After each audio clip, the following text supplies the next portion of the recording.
Hi, welcome to today's video on the bank reconciliation.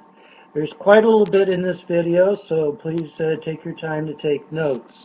Purpose of the bank reconciliation, as you can see, is to find a correct balance because neither the balance per the bank statement nor the balance per the books is correct.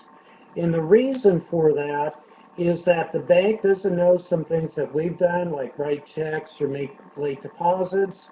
The books don't know about things that the bank has done, like collect notes for us, to charge us some money, like a bank service charge, things like this.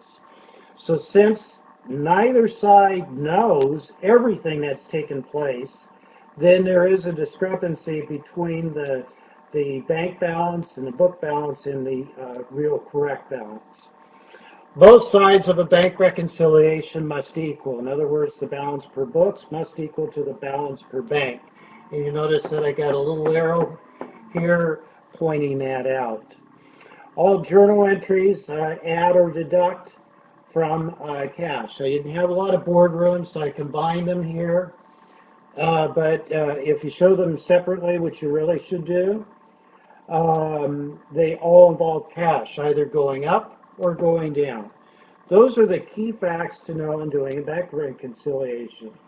It also should be done monthly. Why should it be done monthly? Because any errors in favor of the bank, not you, could cost you money if you don't find them within 30 days. So bear that in mind.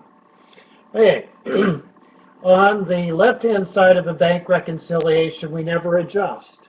The reason we never adjust on this side is that the books already know what we have excuse me, what we have done.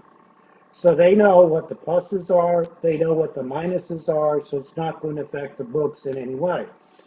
However, the bank doesn't know these things. So we start off with the balance per bank. We add deposits in transit. What does that mean? It means that the bank statement may be printed at 3 o'clock in the afternoon. We went down to the bank and made a deposit at 4. It was deposited that day, but after the bank statement had been printed. So that is called a deposit in transit. Outstanding checks, what are those? Those are checks we've written that have not yet cleared the banking system. So we list them by check number and amount. So we have here check number 1 for $10, 2 for $30, 5 for $160, totals $200. Since those are going to be draws against our account, they're a minus. So minus 200 gives us an adjusted bank balance of $1,200. Now we have to hope that our book balance will equal. So we start off with our balance per books. And on this side, we're going to have to adjust for things because this side represents what the bank has done for us that we on our books do not know about. So hence, the books have not been adjusted up or down for things that the bank has done during the last month. So we have here a note that was collected by the bank for $390. That would be a notes receivable that we gave to the bank. We don't have time to be a collection agency, so we gave it to them. They collected it for us. Maybe we earned some interest on our bank account. These are just some sample transactions. That totaled $400, gives us a subtotal of $1,300. Now we got to look at the charges of the bank. So less the bank service charge at $10 and an NSF check at $90. NSF check means that we received, let's say we sell widgets, and a customer came in who bought a $90 widget, charged it, but they, for one reason or another, did not have the money in their account, and so their account was non-sufficient. That's their account, not our account. It was their account. So non-sufficient fund checks means that it has to go back to accounts receivable. We need to rebuild them.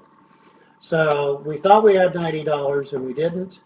We add that up to the $10 service charge. That's $100 of deducts for an adjusted book balance of $1,200. We double check to make sure they balance. Indeed they do, so we can go on. Now the journal entries, as I mentioned, involve cash one way or another. So the adds, we would be adding to cash, so we debit cash. The less, we'd be deducting from cash, so we credit cash.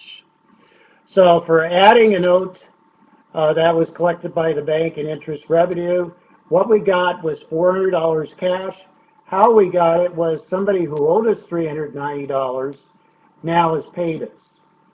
The bank also gave us $10 for interest revenue during the month. So hence, debit to cash, credit to notes receivable, and interest revenue. On the lesses, what did we get? We got the bank performed some services for us, so miscellaneous expense, and the bank found out that John Doe couldn't pay us, and we thought they had. So they said that they didn't get any money, so hence we don't have the money. So we reestablished the accounts receivable for John Doe of 90. We credit cash because that's less cash that we have because of the NSF check and the miscellaneous bank expense. So that is a bank reconciliation. Is it hard? No. Does it make for a good test questions? Yes, for multiple questions. A, add to the bank. B, deduct from the bank. C, add to the books.